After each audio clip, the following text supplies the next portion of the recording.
I always think of the movie Taken with Liam Neeson and how it's like something that is like abroad and like you get kidnapped and there's like really kind of no way out of it. And it's like kind of like it goes with like the dark web. And I always think of like the movies and that it's like really dramatic. Either they're kidnapped and put into it against their will, or like they, I know like human trafficking goes a lot with like prostitution, and I think it's definitely not anything that someone would want to happen to them. I think of like, I guess specifically men usually, but sometimes like women going up to like younger girls or like girls in their teens. And like I've heard a lot of stuff like on TikTok about like them going up to them in stores or something and like trying to like lure them out. And I kind of think that's how it happens.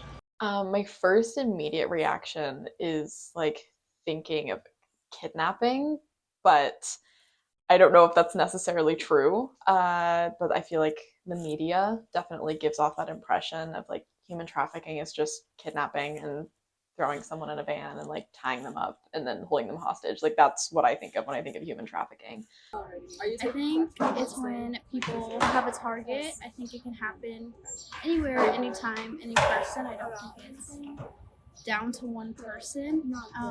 When I think about how it happens, I don't think. I know I hear a lot of things of like, oh, you were wearing this or you were outside, like that's your fault. I don't. I think it can happen to anyone. I think it's not a certain circumstance. I think even it can happen within your own home. So I think it's just a very broad thing. It can happen to anyone.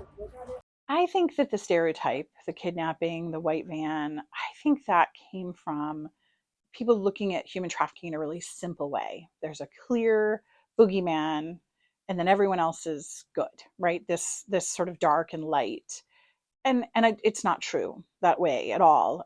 We know, of course, that people who are harmful are good looking and interesting and funny and smell good and are people who are accessible, and they're usually people in our lives, right? There are no boogeymen in our world. We I've worked with about 3,400 survivors of sex trafficking in my work, my 22 years of work, and I've met a handful of people who were kidnapped. Now, it does happen. It happens usually when a person's in a vulnerable situation. Very rarely is someone grabbed off the street. It is usually they get in a car with someone that they know, and then there's another person in the car that is up to no good. We're not seeing people grabbed at bus stops or at Costco in the parking lot, or someone putting a zip tie on your car and marking you. We don't really know what some of those things are indicators of. The zip tie, for example, what we know is it's probably nefarious, right? It's probably someone up to no good, but unlikely that they're trying to kidnap you and your children and put you into a trafficking situation. The problem with those myths, the problem with the boogeyman idea, is that it makes people's defenses very low when the people who are predators are right around you. There are other kids at school, there are parents of kids at school, there are people hanging out outside of school, they're at bus stops and coffee shops and the mall and places where kids hang out, baseball games, football games. And so if we think we know what the perpetrator looks like, we're not looking for all the other people and not using our defenses and teaching our kids how to protect themselves. So it's really dangerous, that myth, that idea that it's so simple.